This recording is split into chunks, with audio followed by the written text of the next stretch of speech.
The ship sped home. The wind changed quarter, and the captain's voice rang out.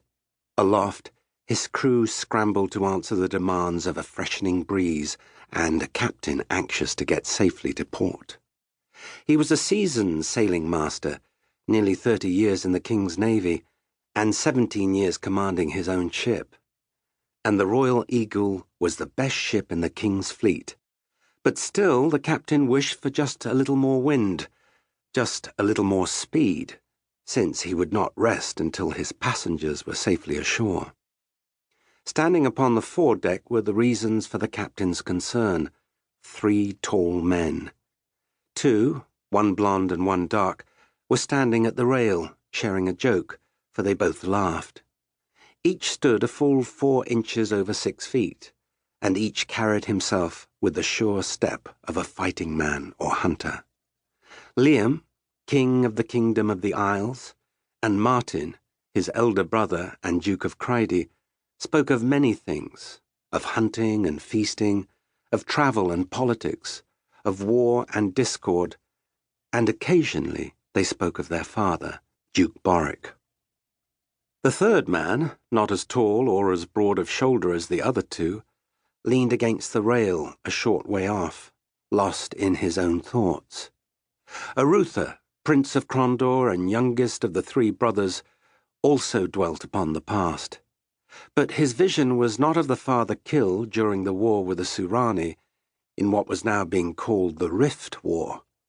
Instead, he watched the bow wake of the ship as it sliced through emerald green waters, and in that green he saw 2 sparkling green eyes.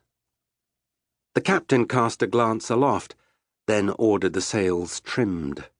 Again he took note of the 3 men upon the foredeck, and again he gave a silent prayer to Killian, goddess of sailors, and wished Rillanon's tall spires were in sight.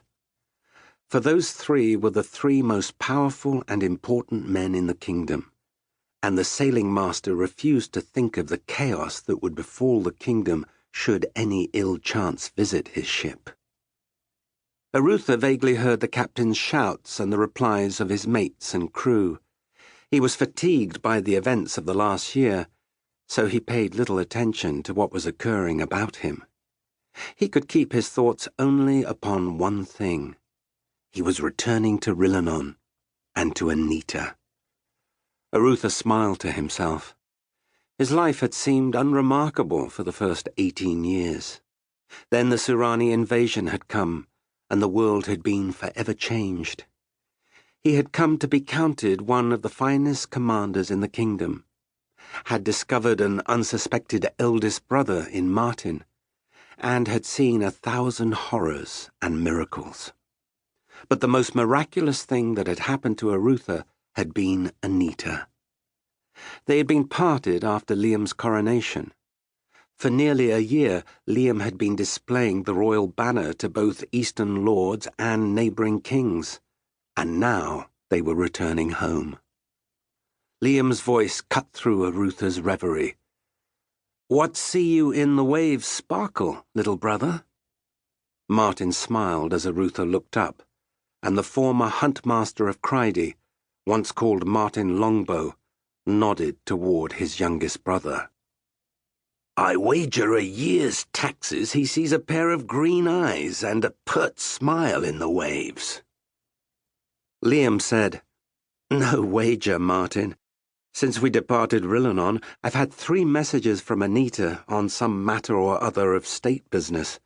All conspire to keep her in Rillanon while her mother returned to their estates a month after my coronation. Arutha, by rough estimate, has averaged better than 2 messages a week from her the entire time. One might draw a conclusion or 2 from that."